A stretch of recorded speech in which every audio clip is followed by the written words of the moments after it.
What does Quran actually mean? Alhamdulillah. Wassalatu wassalam. Ala Rasulillah wa ala ali wa sahbihi ajmain. Amma ba'd. A'udhu billahi minash shaitanir rajim. Bismillahir rahmanir rahim. Rabbi shrah li sadri. Wa yassir li amri. Wahlul 'uqdatam min lisani yafqahu qawli. The word Quran is derived from the Arabic word qara'a, which means to read or to recite. And Quran means the recitation or the reading.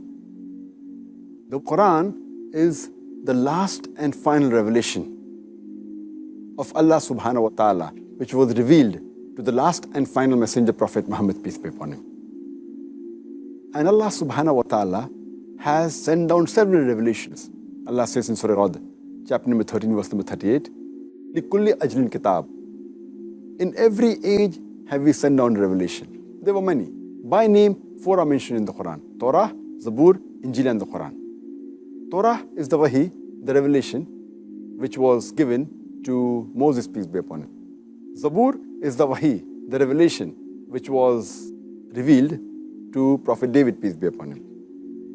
And Injil is the Wahi, the revelation, which was revealed to Prophet Jesus, peace be upon him. And Quran is the last and final revelation, which was given to the last and final messenger Prophet Muhammad, peace be upon him. So if there's something like the Old Testament and the New Testament, then Quran is the last testament.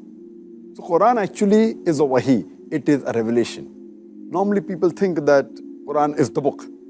Actually the book Quran, the right Arabic word is Mus'haf. So Quran is actually a revelation of Allah subhanahu wa ta'ala, which was given to the last and final messenger Prophet Muhammad, peace be upon him. Sallallahu Alaihi Wasallam.